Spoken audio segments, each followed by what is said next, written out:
दो परिवार की कहानी। यह कहानी दो परिवारों की है। दो अलग अलग परिवार जिनमें सदस्य तो एक बराबर थे, लेकिन एक में हमेशा झगड़ा होता रहता था, वहीं दूसरे में लोग बेहद शांति और सुख से रहते थे। यह दोनों परिवार एक दूसरे के पड़ोसी भी थे। झगड़ालू परिवार की पत्नी हमेशा इस बात से अचंभित रहती थी कि जहां उनके घर में हर दिन कोई न कोई झगड़ा हो जाता है, और दूसरी तरफ उनका पड़ोसी परिवार जो कभी नहीं झगड़ते हैं।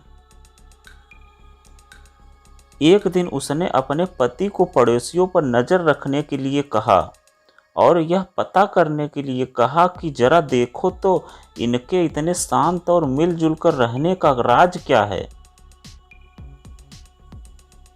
पत्नी के कहे अनुसार पति अपने पड़ोसियों के घर के पीछे छुप गया और खिड़की से उन पर नजर रखने लगा। खिड़की से झांक कर देखा, शांत परिवार की पत्नी फर्श पर पोछा मार रही थी।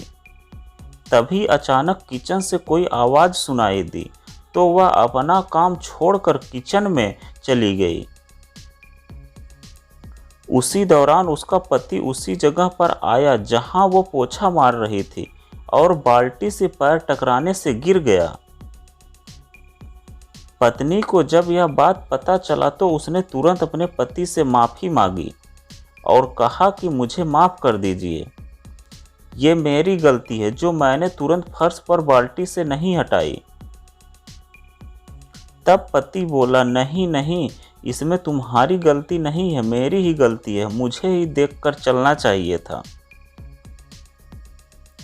यह घटना देखकर उनकी खिड़की से झांक रहा झगड़ालू परिवार का पति सारी बात समझ गया। वह अपने घर लौट आया।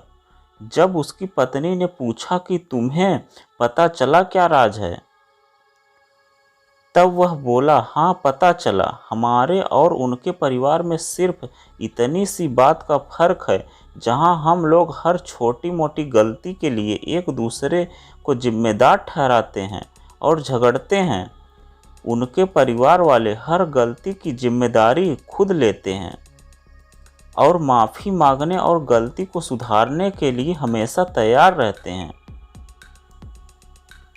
परिवार हो या कोई भी रिश्ता तभी अच्छे से चलता है जब अभिमान को दूर रखा जाए। हमेशा मैं ही सही हूँ और मैं कोई गलती नहीं कर सकता, यह एटीट्यूड के साथ कोई भी परिवार या रिश्ता ज़्यादा नहीं चल सकता है।